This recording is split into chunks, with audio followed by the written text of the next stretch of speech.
You're saying Christopher Nolan made a really good movie? What? He made a pretty good movie, bro. He made a pretty good movie. Finally, we were rooting for him. It's about time. It's about time.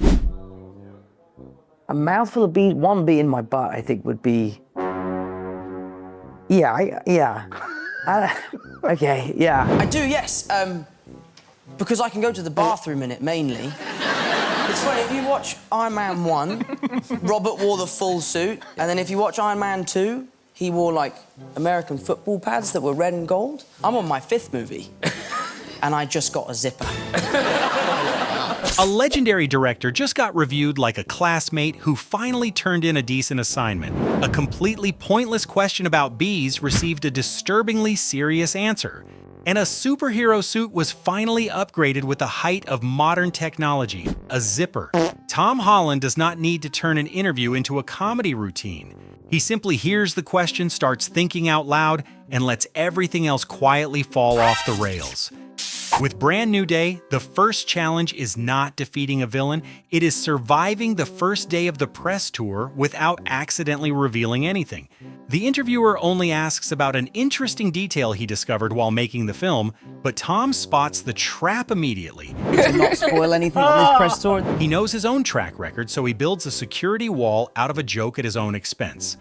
I know the answer, and I can't tell you. I'm asking the questions, not answering them. Hey. The goal sounds modest enough. Complete one conversation without handing the internet another secret to turn into a headline. I think I have to keep that a secret because I have a bit of a reputation, and I think 4th time is a charm. I need to not spoil anything on this press tour, and this is day 1.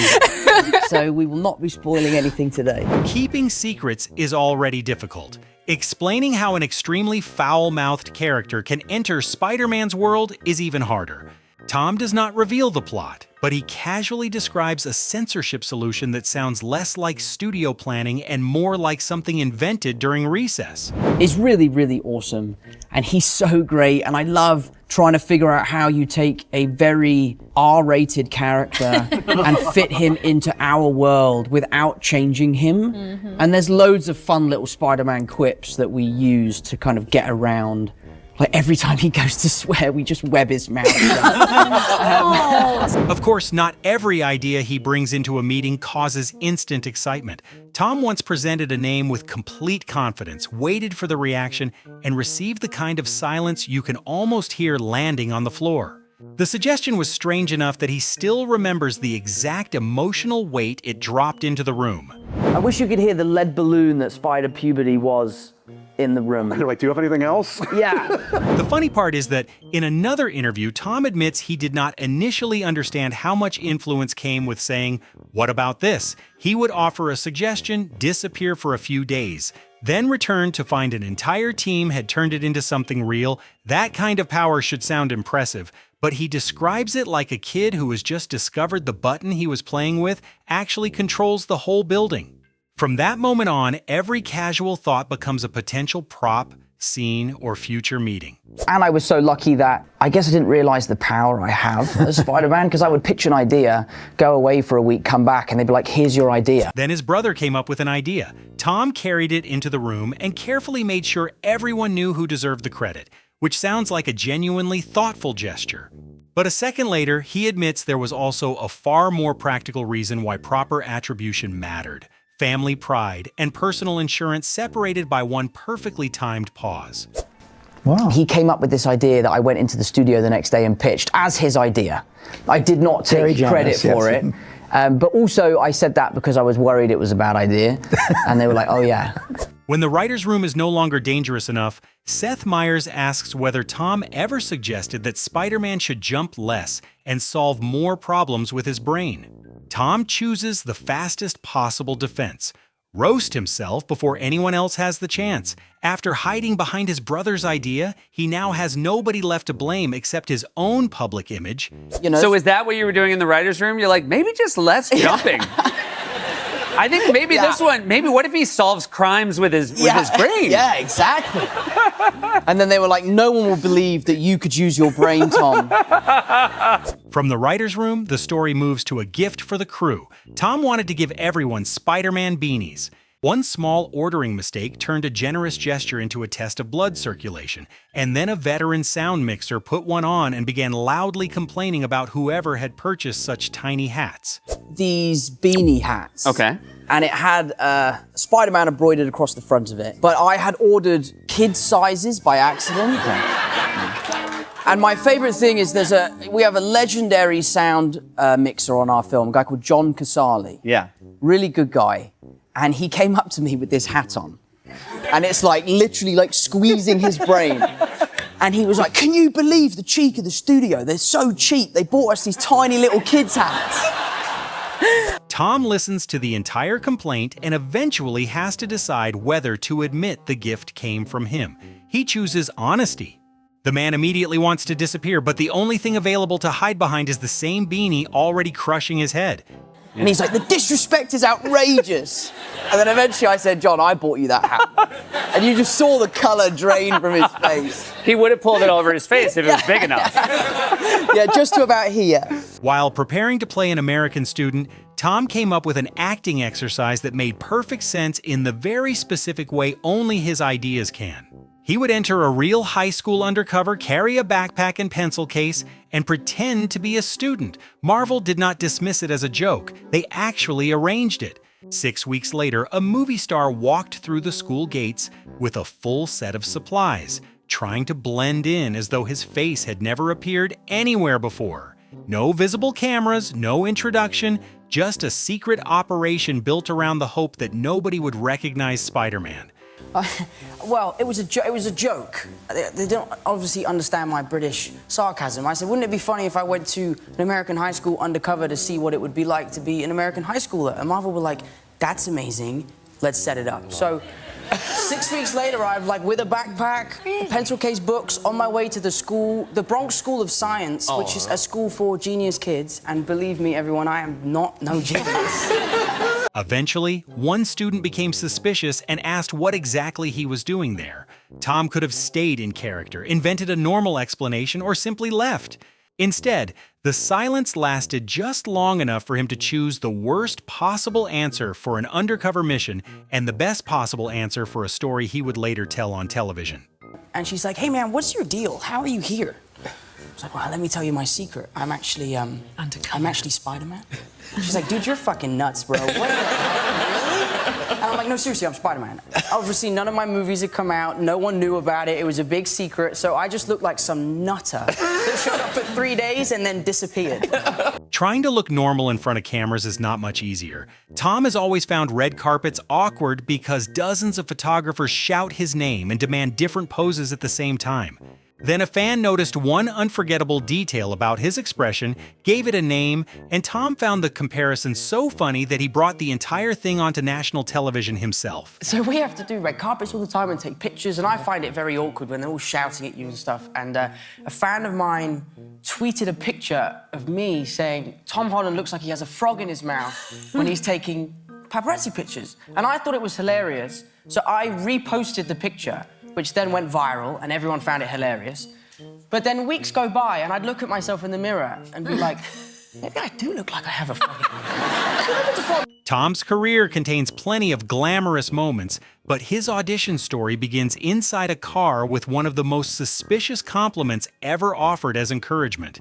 The driver confidently predicted that Tom might get the role, but the reason behind that confidence depended entirely on the person who had been sitting in the car before him. Sort of sitting there really awkward, he's looking at me, He goes, you know what, kid, I think you're gonna get it. I'm like, really? Why? And I was excited to hear that. And he goes, you know what, I think you're gonna get it because the kid that I just drove there, he is so good looking. After hearing that strange vote of confidence, Tom only needs one thing clarified. Did the driver just predict his professional future? Or compare the faces of two auditioning actors? The way he asks forces everyone else to pause and reconsider what kind of compliment he had actually received. Months later, when I was shooting the film, and he goes, I told you. I was like, what did you tell me? That I was gonna get the part or that I was ugly? The story should have ended there, but the host realizes another candidate must have entered the car afterward, and Tom immediately adds a final line that turns the entire ride into Hollywood's strangest unofficial beauty pageant. In a few seconds, an anonymous driver becomes the casting process's accidental attractiveness judge, and apparently his work was nowhere near finished. What he said to the next guy. Yeah. Tom uses the same talent when talking about his co-stars. He only needs to imitate one sentence, and the entire person suddenly appears. In his version of events, Anthony Mackie does not need to greet anyone or find a seat. He has a signature entrance powerful enough to inform the entire room that the main event has arrived. He just walks in. He just screams, "Cut the check! Yeah, You're, number one's here." That storytelling confidence begins to collapse once extremely spicy food enters the picture. After only a few bites, Tom looks at a glass of milk like it is a complicated science problem and asks a nutritional question that he immediately realizes makes no sense. John Bernthal is sitting beside him while Tom tries to gather the pieces of information that have just scattered across his brain. Cheers, bro. There's no shame in it. Cheers. I panicked then. I was like, isn't milk gluten? It's not. I'm losing my mind. I'll drink all the fucking gluten in the world right now, bro. Ugh. A few minutes later, the host offers ice cream as an escape route. Tom has to choose between rescuing his mouth and protecting his tough guy image in front of John. He answers quickly, as though sounding decisive enough might convince his increasingly red face to cooperate. And then immediately it comes right back.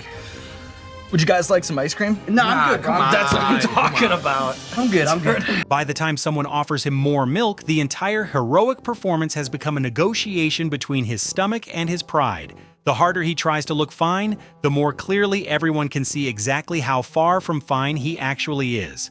Yeah, finish line. You want more shit. milk?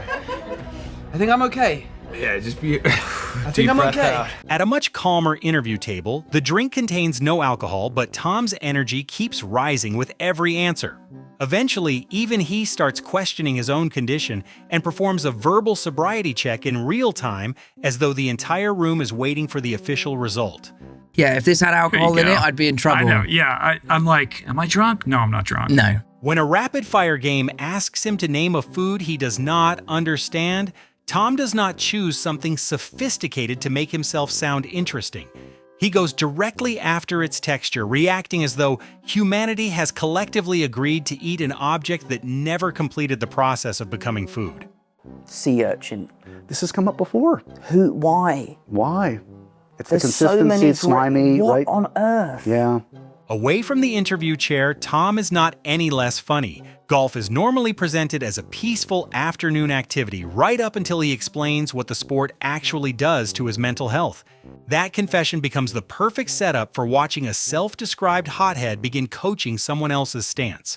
I wouldn't say golf is good for my mental health. Right. Because I'm quite a hothead, and I can get quite angry on the golf course. Making me nervous about you showing me. Yeah. The learner worries that the pose looks ridiculous on camera. Tom studies it with the seriousness of a professional instructor preparing to correct the knees or adjust the club angle, then offers a technical observation that has never appeared in any golf manual.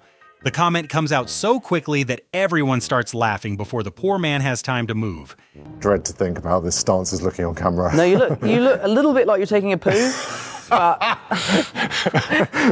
Once Tom becomes the student, the balance immediately reverses. He begins a dance lesson with the confidence of someone who knows exactly what he is doing, but within seconds he is laughing, retreating, and repeating the names of the steps like a malfunctioning instruction video. The entertainment is not whether he succeeds. It is how quickly a demonstration turns into a negotiation with his own feet. Every time he appears to catch the rhythm, the next movement proves far more difficult than its innocent little name suggested. Oh my No, I'm joking, God. I'm joking. This is hard. Stamp, heel, click, No. pop. Stamp. God, I sound like one of my teachers already. No. Questions about skincare place him in another dangerous territory. Things that sound familiar but may secretly be identical. After all the roles, training sessions, and red carpets, Tom can still be completely defeated by the words serum and moisturizer. He does not bluff or attempt an educated guess. The honesty arrives instantly. The question presents two options, but his problem is that both seem to describe the same bottle. Serum or moisturizer? I don't know the difference. That ease disappears when cue cards enter the conversation. Tom begins explaining a genuine difficulty, but the studio audience assumes he is setting up a joke. He only needs one short response to bring everyone back into the correct emotional lane without allowing the moment to become heavy. Yeah, it's the cue cards for Right. me. Yep. It's the idea, like I'm really dyslexic. Yep. And I find reading, that's not funny, guys. Reading out loud makes him nervous enough that the idea of standing in front of rows of cue cards has always felt intimidating. After sharing that fear with someone on the film, Tom keeps being pushed to confront it. By the end of the press tour, he finally decides to tell the marketing team that he is ready to accept the challenge he once avoided. And there's something about reading out loud that would just really stress me out. And I tell you what was so funny is when we were on the movie, Destin said the same thing to me. I told him about this fear that I had, and he was like, you have to do it, you have to do it. Tom has prepared himself to face the cue cards and is waiting for some response about his confidence or ability to host. The team answers immediately, but the obstacle they give him has nothing to do with talent, nerves, or preparation. It is so simple that his entire moment of courage ends in the one way nobody could have planned. I said, I'm ready to host SNL. And then they were like, they're dark during the summer. So, thank God. Maybe the most accurate image of Tom Holland is not watching him swing through the city or stand in the middle of an action scene. It is watching him seriously choose between a mouthful of bees and one bee in a place nobody wants to discuss. He does not chase punchlines, and he rarely tries to control the room. He simply says whatever has just appeared in his head, accepts the embarrassing part himself, and lets everyone else react. That is how zippers, children's beanies, skincare bottles, and a failed attempt to host SNL somehow become unforgettable stories. Which Tom Holland moment made you laugh the hardest? Leave it in the comments, hit like and subscribe for more interviews that never go remotely according to plan.